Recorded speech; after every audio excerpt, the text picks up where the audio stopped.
السلام علیکم ورحمۃ اللہ وبرکاتہ۔ تو دوستو آج کا ویڈیو بہت ہی امپورٹنٹ ہونے والا ہے، کیونکہ آج میں آپ لوگوں کو خالی الف کا پورا ڈیٹیلز کے ساتھ قاعدہ بتاؤں گا اور حرکات کیسے لگایا جاتا ہے یہ بھی بتائیں گے، اور ساتھ ساتھ مزید الف کو خالی الف کیوں کہتے ہیں اور الف کو حمزہ کیوں پڑھا جاتا ہے، سارا چیز ڈیٹیلز کے ساتھ بتائیں گے۔ پہلی مرتبہ اگر آپ ہمارے چینل پر ہیں تو چینل کو سبسکرائب کیجیے گا، اور قرآن سے ریلیٹڈ آپ کچھ سیکھنا چاہتے ہیں۔ چلیے ویڈیو شروع کرتے ہیں۔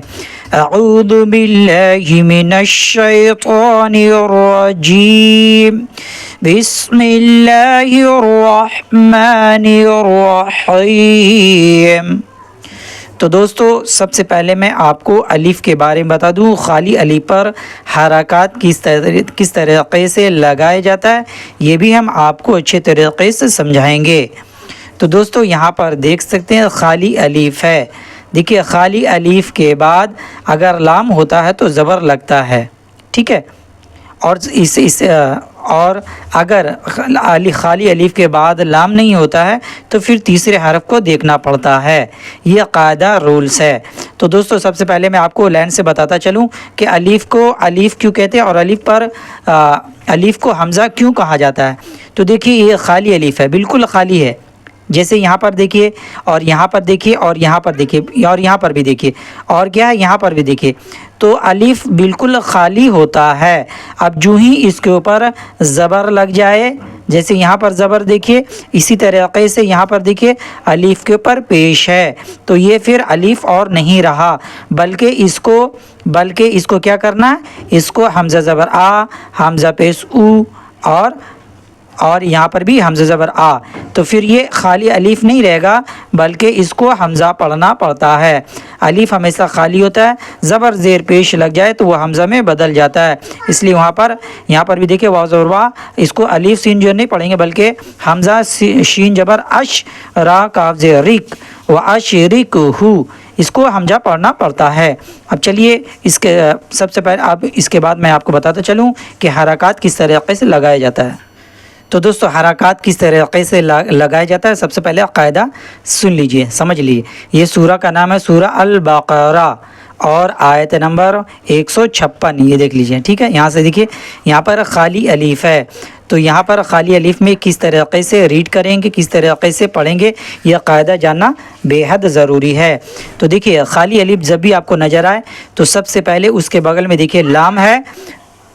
اس کے بغیر میں لام ہے تو خالی الف پر زبر لگا کر پڑھنا ہے، زبر لگا کر پڑھیں گے کیونکہ یہاں پر لام ہے، اگر لام نہیں ہوتا تو پھر ہم کو تیسرے حرف میں دیکھنا پڑتا۔ تو یہاں پر دیکھیے الذین اذا اصابتهم مصیبۃ قالوا، ایک مرتبہ اور دیکھیے الذین اذا اصابتهم مصیبۃ قالوا انا للہ وانا الیہ راجعون۔ تو خالی الف کے بعد لام ہوگا تو خالی الف میں زبر لگائیں گے۔ چلیے اب دوسرا قاعدہ آپ کو بتاتے ہیں۔ تو دوستو زبر کا قاعدہ سمجھ میں آ گیا، الف کے بعد لام ہوگا تو زبر لگے گا الف پر، اور لام نہیں ہوگا تو زبر اور لگے گا نہیں، بچ گیا زیر اور پیش۔ زیر پیش لگانے کے لیے ہم کو تیسرے حرف میں دیکھنا پڑتا ہے۔ یہ سورہ الفجر ہے، اور سورہ الفجر کے اندر میں دیکھیے آیت نمبر یہ 28 نمبر آیت ہے، تو یہاں پر دیکھیے 27 کے بعد،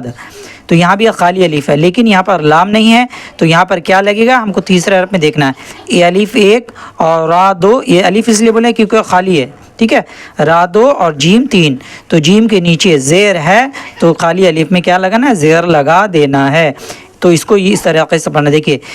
ارجعی الی ربک راضیۃ مرضیہ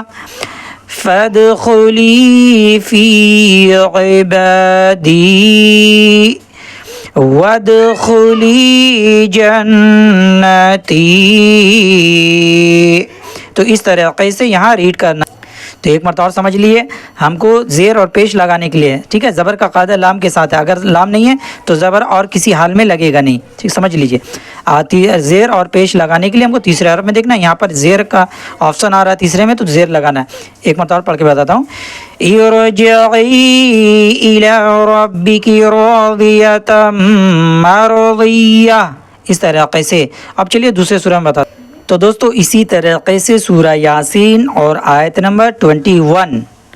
تو یہاں پر بھی دیکھیے خالی الف، اگر یہاں پر رکیں گے تو ملا کے پڑھیں گے تو کوئی بات نہیں ہے، اگر رکنے پر یہاں پر خالی الف پڑ جاتا ہے اور خالی الف میں یہاں پر بھی لام نہیں ہے تو یہاں پر بھی ہم کو تیسرے حرف میں دیکھنا ہے، اور تیسرے میں زیر ہے تو خالی الف کے نیچے زیر لگائیں گے۔ اکثر لوگ کمنٹ کر کے پوچھتے ہیں کہ اگر زبر ہو تو کیا کریں، میں نے آپ کو پہلے بتا دیا کہ زبر لگانے کے لیے لام ہونا شرط ہے، اگر لام نہیں ہے تو زبر اور کسی حال میں لگے گا نہیں، اور اگر تیسرے حرف میں زبر ہے تو زیر ہی خالی الف پر لگے گا۔ تو یہاں پر پڑھنا ہے اتا، ٹھیک ہے، حمزہ تا زیر ات تا زبر تا اتا، کیونکہ خالی الف رہا نہیں، کیونکہ ہم کو زیر دینا ہے الف کے نیچے۔